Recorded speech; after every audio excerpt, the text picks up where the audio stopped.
اس وقت اس نے اپنے گرد امراء و ارکان سلطنت کا مجمع اکٹھا کیا، پھر خط کو پڑھ کر لرزہ بر اندام ہو گئی اور اپنے اراکین دولت سے یہ کہا کہ اے سردارو، میری طرف ایک عزت والا خط ڈالا گیا ہے جو حضرت سلیمان علیہ السلام کی طرف سے ہے، اور بے شک وہ اللہ کے نام سے ہے جو بڑا مہربان اور نہایت رحم کرنے والا ہے۔ خط کا مضمون یہ ہے کہ تم مجھ پر بلندی نہ چاہو اور تم مسلمان ہو کر میرے حضور حاضر ہو جاؤ۔ سورہ نمل رکو 2 پارہ 19۔ خط سنا کر بلقیس نے اپنی سلطنت کے امیروں اور وزیروں سے مشورہ کیا تو ان لوگوں نے اپنی طاقت اور جنگی مہارت کا اعلان و اظہار کر کے حضرت سلیمان علیہ السلام سے جنگ کا ارادہ ظاہر کیا۔ اس وقت عقل مند بلقیس نے اپنے امیروں اور وزیروں کو سمجھایا کہ جنگ مناسب نہیں ہے، کیونکہ اس سے شہر ویران اور شہر کے عزت دار باشندے ذلیل و خوار ہو جائیں گے، اس لیے میں یہ مناسب خیال کرتی ہوں کچھ ہدیہ و تحائف ان کے پاس بھجوا دوں۔ اس سے امتحان ہو جائے گا کہ حضرت سلیمان صرف بادشاہ ہیں یا اللہ کے نبی بھی ہیں۔ اگر وہ نبی ہوں گے تو ہرگز میرا ہدیہ قبول نہیں کریں گے، بلکہ ہم لوگوں کو اپنے دین کے اتباع کا حکم دیں گے، اور اگر وہ صرف بادشاہ ہوں گے تو میرا ہدیہ قبول کر کے نرم پڑ جائیں گے۔ چنانچہ بلقیس نے 500 غلام، 500 لونڈیاں، بہترین لباس اور زیوروں سے آراستہ کر کے سامان بھیجا، اور ان لوگوں کے ساتھ 500 سونے کی اینٹیں اور بہت سے جواہرات اور مشک و عنبر اور ایک جڑاؤ تاج ماں ایک خط کے اپنے قاصد کے ساتھ بھیجا۔ خود یہ سب دیکھ کر روانہ ہو گیا اور حضرت سلیمان علیہ السلام کے دربار میں آ کر سب خبریں پہنچا دیں۔ چنانچہ بلقیس کا قاصد جب چند دنوں کے بعد تمام سامانوں کو لے کر دربار میں حاضر ہوا تو حضرت سلیمان علیہ السلام نے غضبناک ہو کر قاصد سے فرمایا، سورہ نمل رکو 3 پارہ 19۔ آپ نے فرمایا کہ کیا تم لوگ مال سے میری مدد کرتے ہو؟ تو اللہ نے مجھے جو دیا ہے وہ اس سے بڑھ کر اور بہت بہتر ہے جو تمہیں دیا ہے۔ تم واپس جاؤ، ہم ان پر وہ لشکر لائیں گے جن کی انہیں طاقت نہیں ہوگی، ہم ان کو ان کے شہر سے ذلیل کر کے نکال دیں گے اور وہ پست ہو جائیں گے۔ چنانچہ اس کے بعد جب قاصد نے واپس آ کر بلقیس کو سارا ماجرا سنایا تو بلقیس حضرت سلیمان علیہ السلام کے دربار میں حاضر ہو گئی، اور حضرت سلیمان علیہ السلام کا دربار اور یہاں کے عجائبات دیکھ کر اس کو یقین آ گیا کہ حضرت سلیمان علیہ السلام خدا کے نبی برحق ہیں اور ان کی سلطنت اللہ کی طرف سے ہے۔ حضرت سلیمان علیہ السلام نے بلقیس کو اپنے دین کی دعوت دی تو اس نے نہایت اخلاص کے ساتھ اسلام قبول کر لیا۔ پھر حضرت سلیمان علیہ السلام نے بلقیس سے نکاح کر کے اس کو اپنے محل میں رکھ لیا۔ واللہ عالم۔ اس سلسلے میں ہدہد نے جو کارنامے انجام دیے وہ بلا شبہ عجائبات عالم میں سے ہیں، جو یقیناً حضرت سلیمان علیہ السلام کے اللہ کی طرف سے دیے معجزات میں سے ہیں۔ ملکہ سبا بلقیس کا تخت شاہی 80 گز لمبا اور 40 گز چوڑا تھا۔ یہ سونے، چاندی اور طرح طرح کے جواہرات اور موتیوں سے آراستہ تھا۔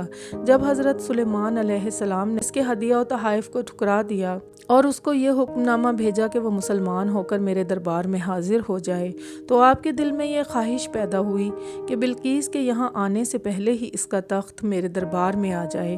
چنانچہ آپ نے اپنے دربار میں درباریوں سے یہ فرمایا، سورہ نمل رکو 3 پارہ 19، اے درباریوں، تم میں کون ہے کہ بلقیس کا تخت میرے پاس لے آئے قبل اس کے کہ وہ سب متی ہو کر میرے حضور حاضر ہوں؟ تو ایک سرکش جن بولا کہ میں وہ تخت لا دوں گا قبل اس کے کہ آپ اجلاس برخاست کریں، اور میں اس پر قوت والا اور امانت دار ہوں۔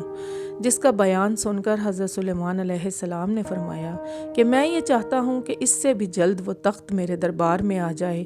یہ سن کر آپ کے وزیر حضرت آصف بن برقیہ، جو اسم اعظم جانتے تھے اور ایک باکرامت ولی تھے، انہوں نے حضرت سلیمان سے عرض کیا جیسا کہ قرآن مجید میں ہے، سورہ نمل رکو 3 پارہ 19۔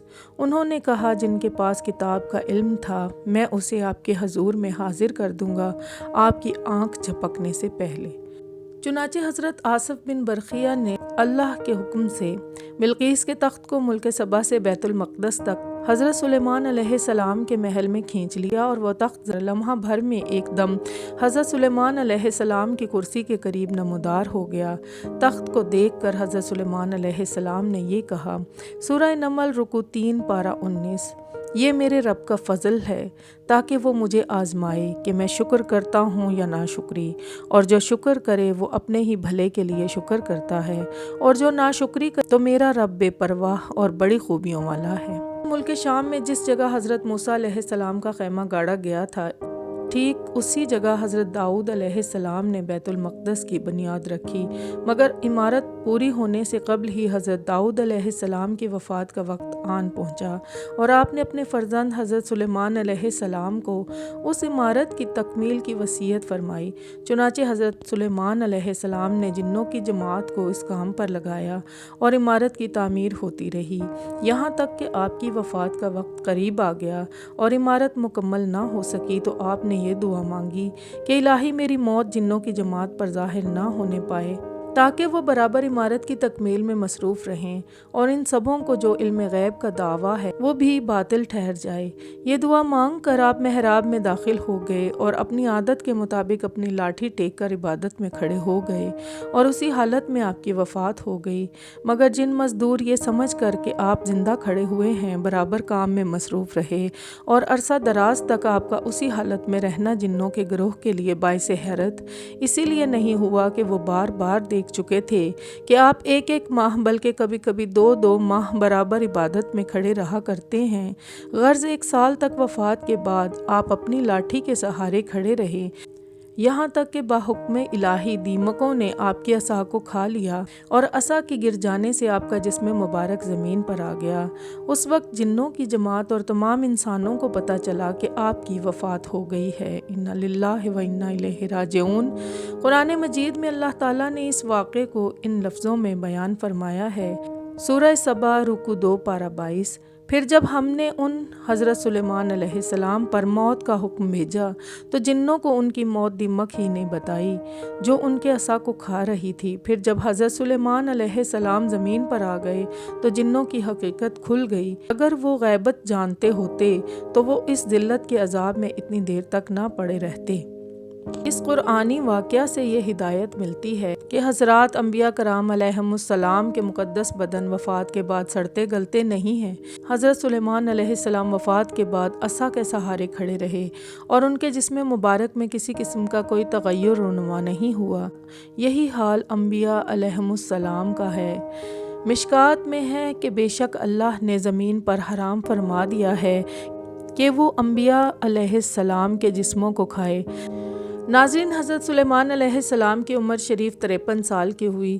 13 برس کی عمر میں آپ کو بادشاہی ملی تھی اور 40 برس تک آپ تخت سلطنت پر جلوہ گر رہے۔ آپ کا مزار بیت المقدس میں ہے۔ یہ تھا آج کا قرآنی کہانیوں کے سلسلے کا 10واں قصہ حضرت سلیمان علیہ السلام کے عنوان سے۔ امید کرتے ہیں کہ آپ کو پسند آیا ہوگا۔ ہمارے چینل کو سبسکرائب کرنا مت بھولیے گا تاکہ آنے والی نسلوں تک ہمارے قرآنی کہانیوں کے سلسلے کی ہر کہانی درجہ بدرجہ پیش ہو سکے اور وہ بھی ہدایت پا سکیں۔ ناظرین، اجازت دیجیے۔ اللہ حافظ۔ السلام علیکم ورحمۃ اللہ وبرکاتہ۔